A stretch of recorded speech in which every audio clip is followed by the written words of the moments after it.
Some faith-based organizations are stepping in to help address social ills where there are gaps.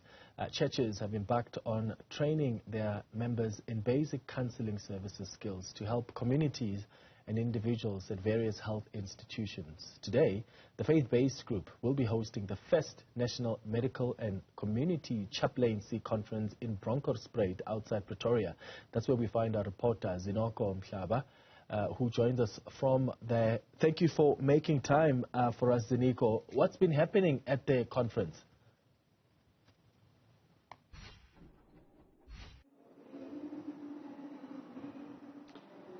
Clement, what's been happening here at the conference has been different speakers who've been speaking to addressing the congregation, but also some stakeholders who are inside this facility. Earlier on, we spoke to the organizers and the founders of this particular program, people who gave us insights on how this program came about, detailing the various steps they had to go through. But what has come out up until to this point, Clement, is that this is a partnership between different stakeholders from faith-based organization, government, especially the Department of Health and that Department of Justice. So this is an initiative that is endorsed and actually is put together by all those voices.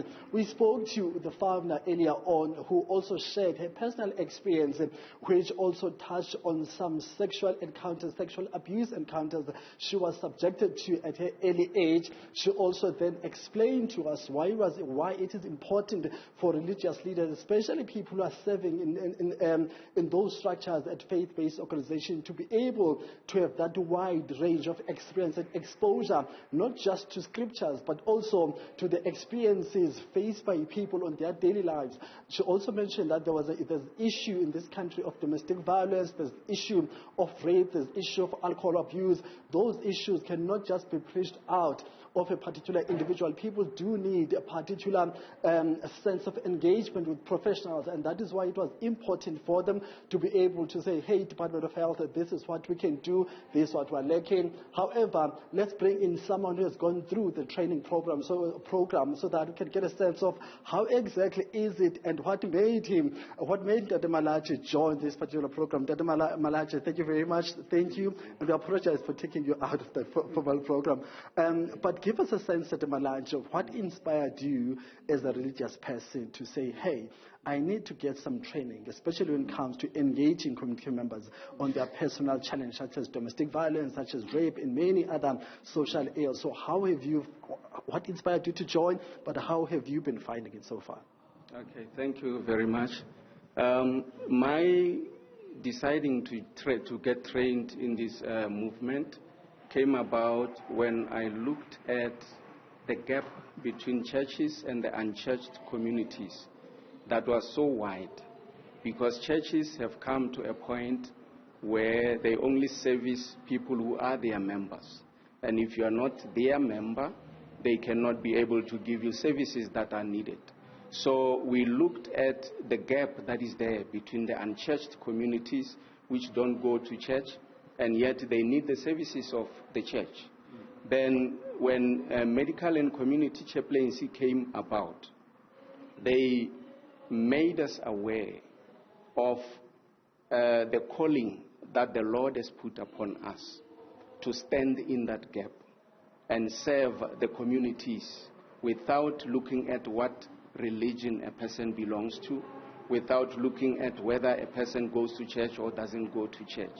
So I got trained, I got motivated to be trained because of that.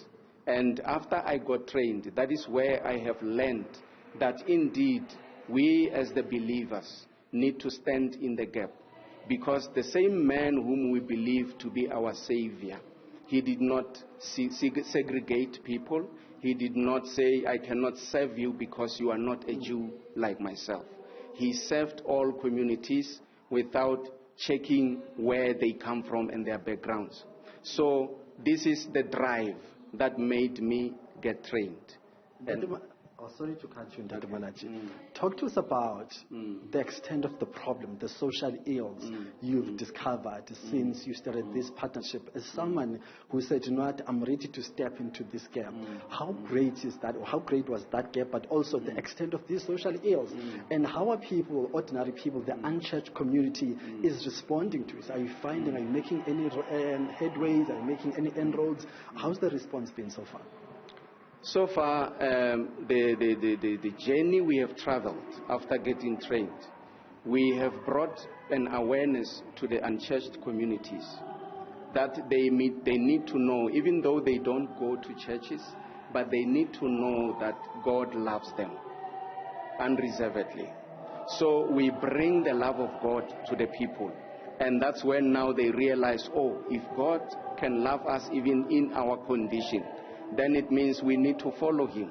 So we are bringing back the people who thought they cannot go to church because of what the church people did to them, the treatments that they got when they mingled with people who are belonging to churches.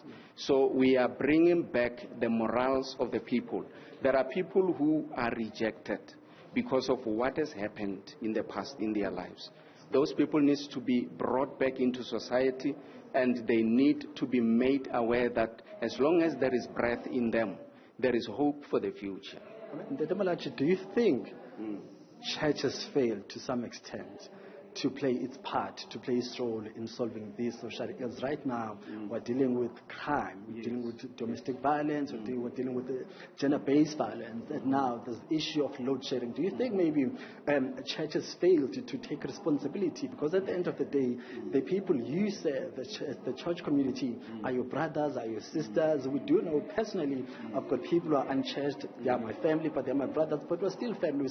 We're still able to help each other. So do you think church has failed to play its responsibility towards church in terms of solving those ills?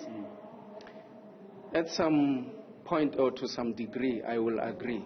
Churches have failed because you belong to this church, and then they've got policies that they put in place to say we only do this to people who are our members. If you are not a member, we cannot do this for you or give this service to you. If you want us to service you, you need to pay a fee.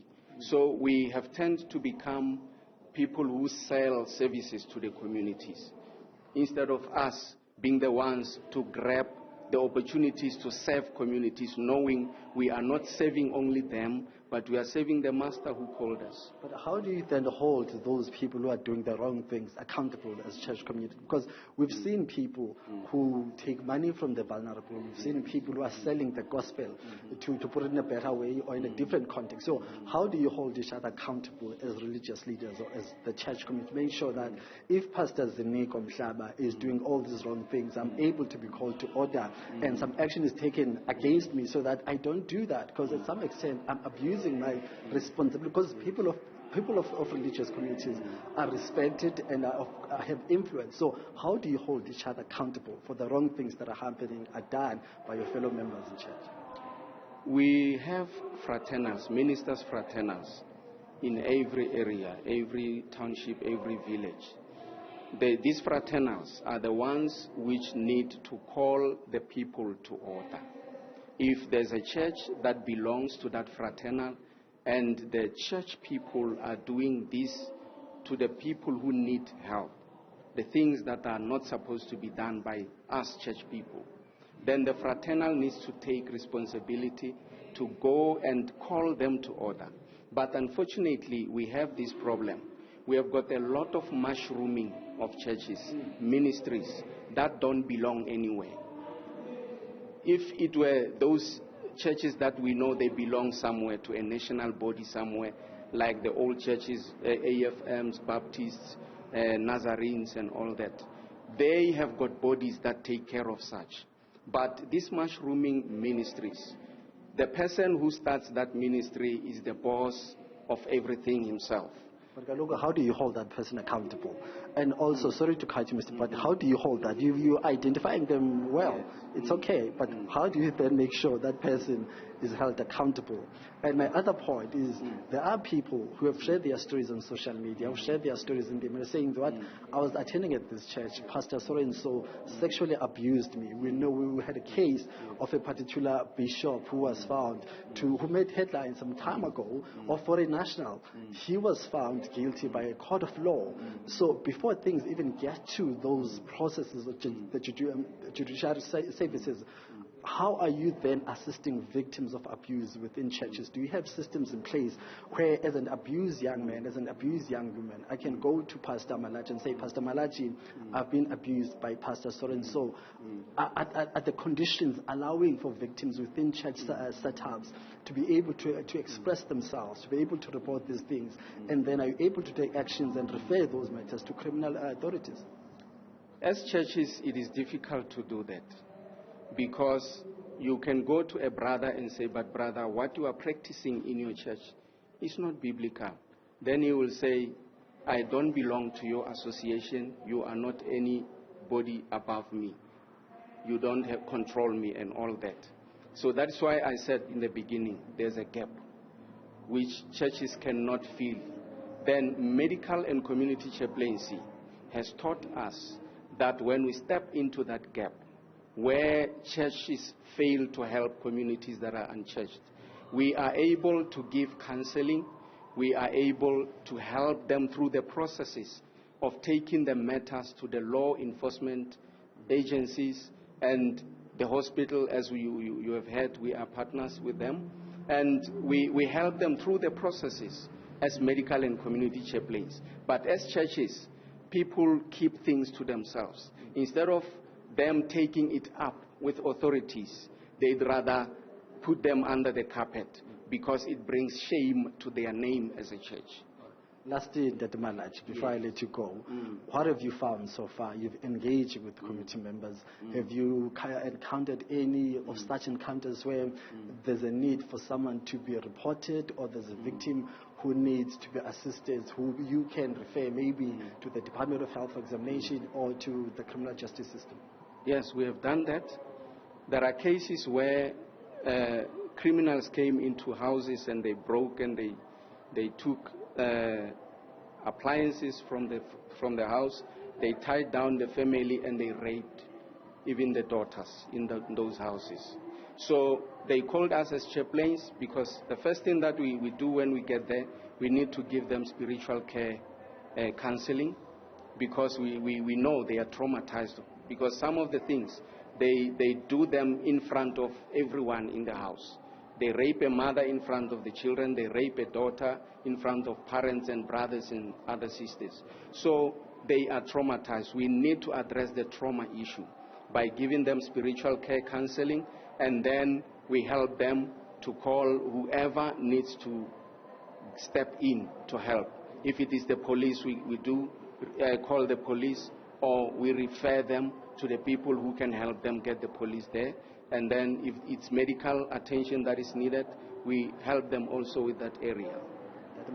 Thank you very much, sir, for your time. I really appreciate it. Thanks a lot. Thank you very much, sir. Dr. Malachi, one of the graduates of the medical and chaplaincy program, a program that is inspired or is founded on partnership between the health department, the faith-based organization, and the Department of Justice, with some private universities as well involved. So we'll continue chatting to different voices here to get their experiences. Later on, we'll be exploring that relationship between politics and religion. That's coming up later on this particular crossing from our side. So it's back to you, Clement, for now. All right, Ziniko Mhlaba, thank you for that update. Live to us from Bronkhorstspruit.